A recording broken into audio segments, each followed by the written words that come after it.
Hey everyone, and welcome to today's video. And today we're going to be talking about KDP Low Content Keywords, and this is a basic guide.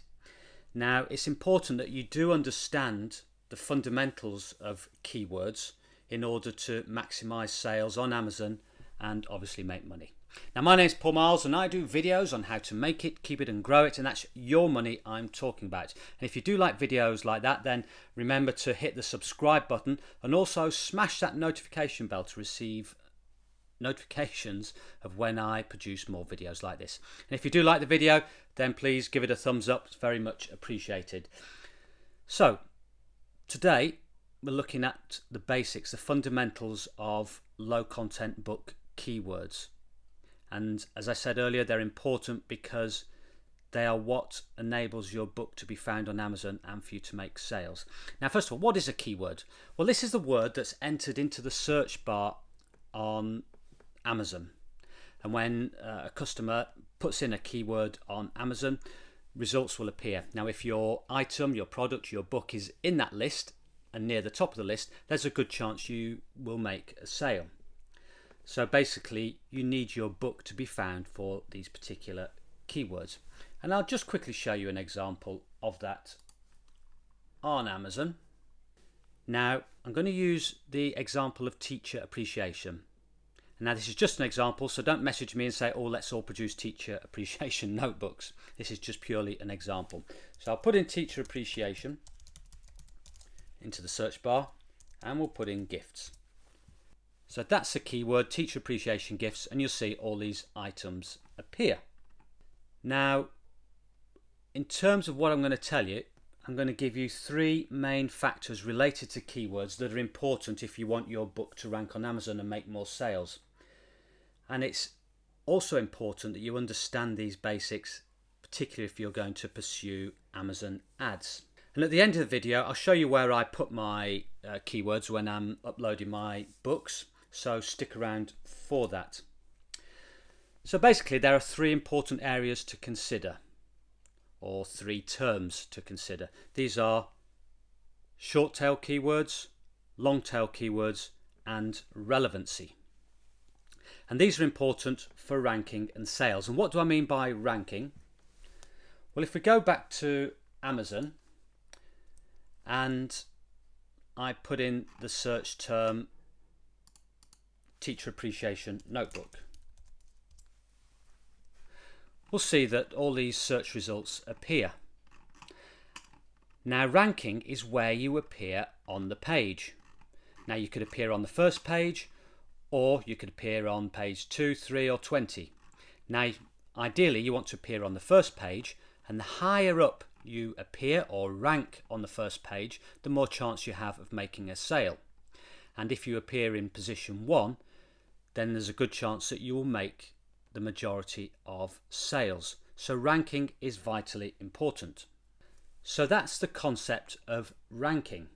It's where your notebook appears and it determines the chance of a sale. And this applies to other platforms as well, such as Google, Bing, eBay, and almost every other online store. So the principles of keywords and keyword research applies to different platforms as well. So we've got the two types of keywords, first of all, the short-tail keywords and the long-tail keywords. Now, short-tail keywords are usually words, have 3 words or less, and they are quite a broad target. Now, I showed you the example earlier of teacher appreciation gifts. When that's entered into the search bar, not only will you get books, but you'll get mugs, pens, all sorts of different types of gifts. So it's quite broad, and there's a lot of competition. There's a lot of people that are ranking for these short tail keywords. So they're very competitive, but they do have a large search volume. So if you can rank well for a short tail keyword, there's a good chance that you would make considerable amounts of profit. But the problem is, due to the high competition, it's very difficult to rank highly for these keywords. So you could have a keyword that's potentially very profitable, but you won't rank high to make sales because of the competition that's outranking you. So in order to be profitable, it's worthwhile searching out those less competitive keywords. And that's when we come into the realm of long tail keywords. Now these are keywords that have 4 or more words. So for example, it could be teacher appreciation gifts for women. There's 5 words there, and that'd be classed as a long tail keyword.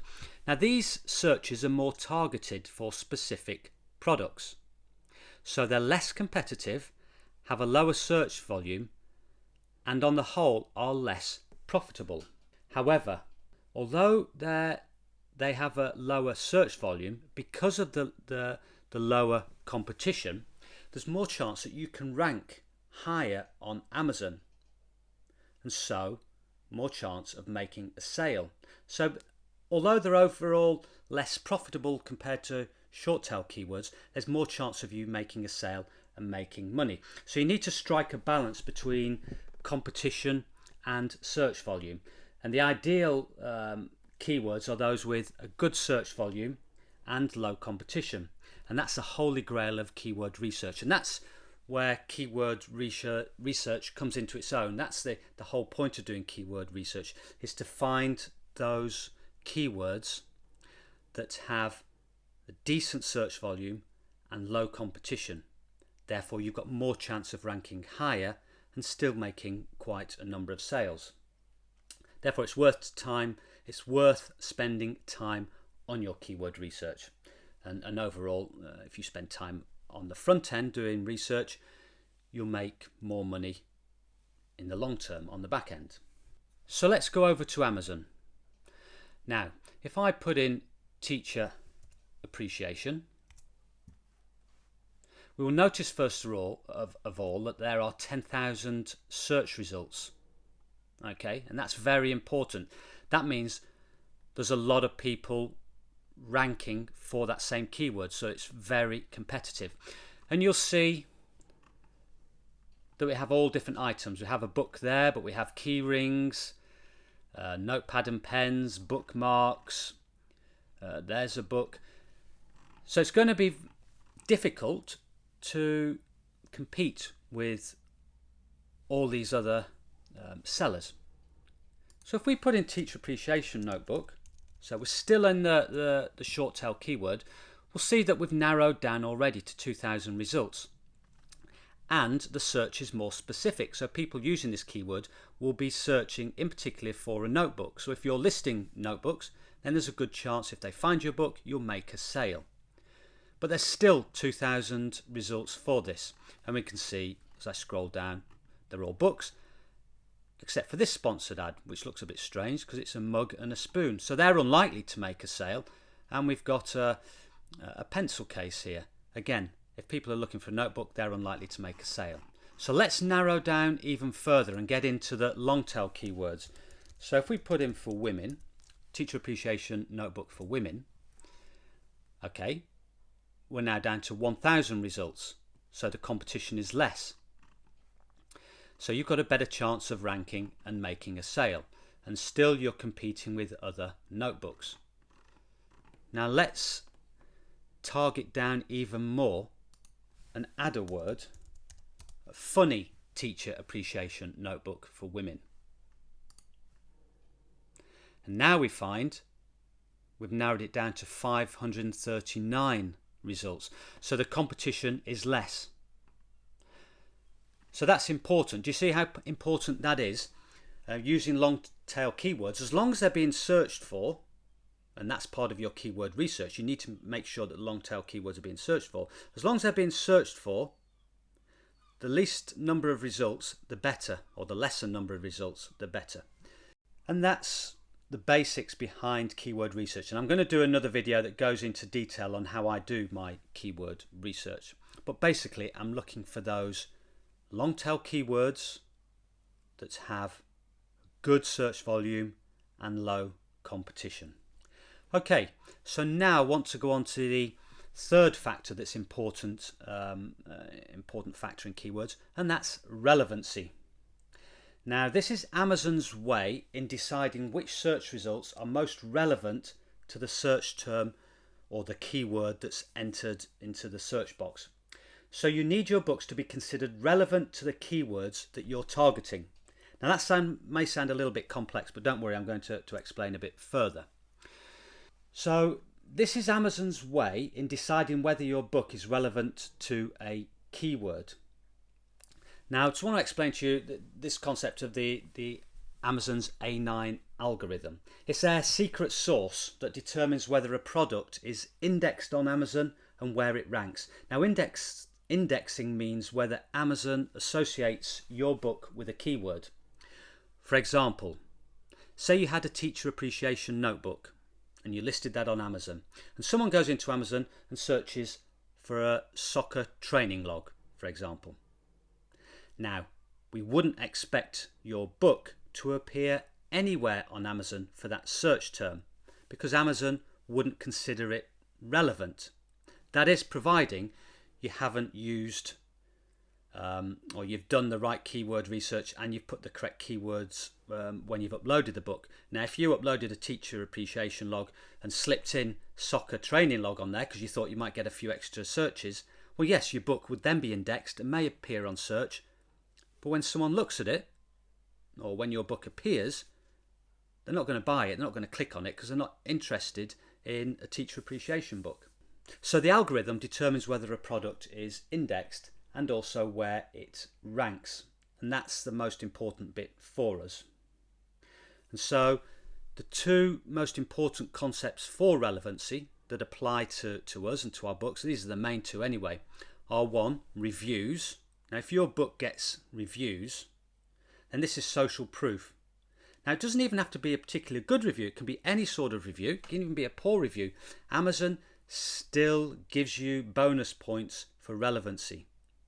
And any review will help your book rank higher in the searches. Now, strangely enough, you might find some books that have got lots of poor reviews, and people will still go and buy that book because even though it's got poor reviews, it intrigues people, and I think people buy the book just to see for themselves what it's like. So any sort of review is good, and if you get a review, that gives you a bit more elevation in the search rankings. Now, one of the most important things that determines relevancy is the conversion rate.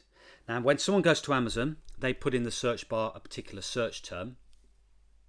Your book might appear, and that's called an impression. Now, if someone clicks on that book, that's called a click, and the number of people that click on the book determines what's called the click-through rate. And then if someone then decides to go and buy or purchase your book, that's called a conversion. And the number that convert, the number that you sell, is called a conversion rate.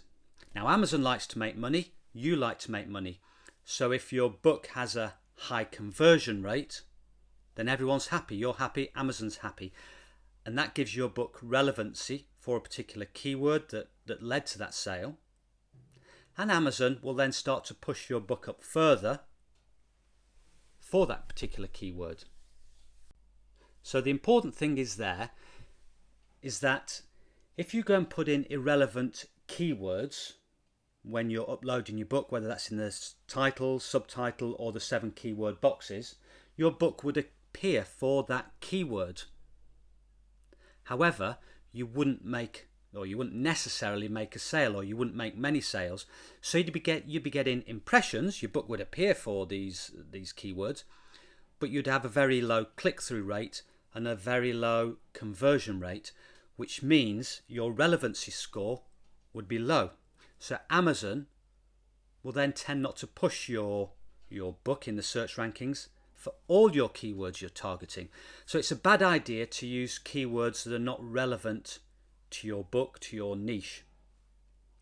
And it's important to keep your keywords pretty focused because you don't want it appearing for crazy terms. And in essence, what you don't want to do is keyword stuff. You see some people that promote keyword stuffing, particularly on the back end in the 7 keyword boxes. And I don't think that's a good idea because you could end up with your book appearing for false keywords, which would affect your conversion rate and affect your ultimate ranking. So as promised at the beginning of the video, I said I'd tell you where I put my keywords. Now, other people may have differing ideas. This is what I do, and it appears to work for me. Now, I normally put a short-term keyword in the title. So potentially, as time goes by, it may start to appear for that short-tail keyword, and will appear for the more general searches and potentially make more profit. Now, that will only happen if you're starting to get sales and you're starting to get reviews. So I have books that initially wouldn't rank for the short-tail keyword, but as time's gone on and I've made sales through the long-tail keywords, I've begun to get reviews and I've begun to increase the relevancy through the conversion rate, and I started to rank for the short-tail keywords. Then this ultimately results in more sales. Then I put 2 long-tail keywords in the subtitle. Now, I don't just put them in there because it looks a bit spammy. I use 2 keywords that are different, and I try and make it look natural. So an example, in the teacher appreciation niche, I would probably put in the title something like teacher appreciation notebook, and then in the subtitle put stylish teacher appreciation gift for women hyphen the perfect journal for teachers. So overall, in my title and subtitle, I'm targeting 3 keywords: a short tail keyword and 2 long tail keywords, and I make it look natural. Don't just stuff any old keywords in there, and don't have your keywords repeating too much. I tend to only allow each single word to be repeated twice in the combination of the title and subtitle. Now, the other words that you've found on your keyword research that I've not used in the title or subtitle, I will then put in the 7 keyword boxes. I don't put phrases in the 7 keyword boxes, I just put the words, the individual words that I've not used in my title or subtitle. And this seems to work. I seem to get good rankings on a lot of my books. So in summary, the aim of this game is obviously to make sales, and you can only do that by getting your books ranked and by increasing your books relevancy, and you can only do that by keeping your keywords specific for your product. So you need to do good keyword research, and then if you start to make sales, you will then ultimately get reviews and again increase your relevancy score. So I hope that helps, and I hope that gives you some understanding, basics about keywords and how they're important for ranking and making sales. If you like the video, please give it a thumbs up. Don't forget to hit the subscribe button and also smash that bell for when I produce the next video. And that's it for now. Thank you very much and goodbye.